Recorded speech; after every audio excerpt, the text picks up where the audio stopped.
నమ్మినవాళ్లు మోసం చేస్తే శివుడు ఏం చేయమన్నాడు? మీ బాధ శాశ్వతంగా తొలగపోయే 3 అద్భుత రహస్యాలు.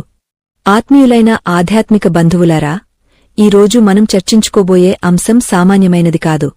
ఇది ప్రతి మానవుడి జీవితంలో ఏదో ఒక సందర్భంలో ఎదురయ్యే అతి భయంకరమైన నొప్పులలో ఒకటి.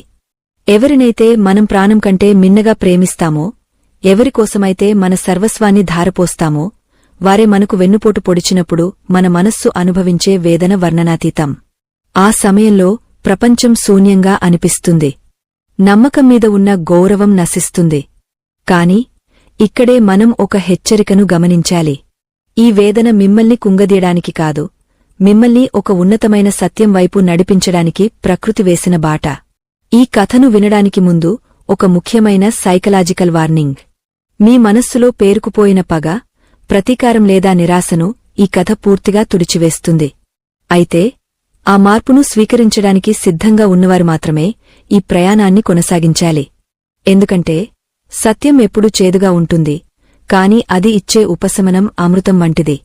మన పురాణాలు కేవలం దేవతల గాథలు మాత్రమే కావు, అవి మన మానవ సంబంధాల చిక్కుముడులను విప్పే దివ్య ఔషధాలు. స్క్రిప్చరల్ వార్నింగ్ ఏమిటంటే, ఇక్కడ చెప్పబడే రహస్యాలు శివ మహాపురాణంలోని అంతరార్థాలను విశ్లేషిస్తూ చెప్పబడినవి. వీటిని కేవలం ఒక కథగా వినకుండా మీ జీవితానికి అనువర్తింపజేసుకుంటేనే మీ బాధ శాశ్వతంగా తొలగిపోతుంది. కైలాస పర్వతమీద మంచు తెల్లగా మెరిసిపోతోంది.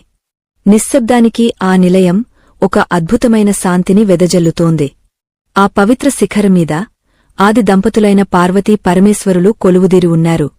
జగన్మాత అయిన పార్వతీదేవి మనస్సు చలిస్తోంది. భూలోకంలో ఉన్న తన బిడ్డలు, అంటే మానవులు, అనుభవిస్తున్న ఆవేదనలు ఆమె దృష్టికి వస్తున్నాయి. ముఖ్యంగా ఒకరిని నమ్మి మోసపోయి కన్నీరు మున్నీరుగా విలపిస్తున్నవారి ఆర్తనాదాలు ఆమెను కదిలిస్తున్నాయి. ఆ తల్లి కరుణతో నిండిన హృదయంతో పక్కనే ధ్యాన ముద్రలో ఉన్న పరమేశ్వరుని వైపు చూసింది. ఆ దయామయుడు కళ్ళు తెరిచినప్పుడు అమ్మవారు ఒక మౌలికమైన ప్రశ్నను అడిగారు. దేవా, లోకంలో మనిషికి మరణం కంటే మిన్నగా అనిపించే నొప్పి ఏది? అని అడిగింది పార్వతి. దానికి ఆ భోళాశంకరుడు మందహాసం చేస్తూ, పార్వతీ, మనిషి తన సొంతమనుకున్న వ్యక్తి నుండి ఎదురయ్యే ద్రోహం, మోసం అనేవే మరణం కంటే భయంకరమైన వేదనను మిగిలిస్తాయి అన్నారు. అప్పుడు పార్వతీదేవి, మరి అలాంటి పరిస్థితిలో ఉన్న నా బిడ్డలకు మీరు ఇచ్చే సందేశమేమిటి? ఆ నమ్మక ద్రోహం నుండి వారు ఎలా బయటపడాలి? అసలు నమ్మిన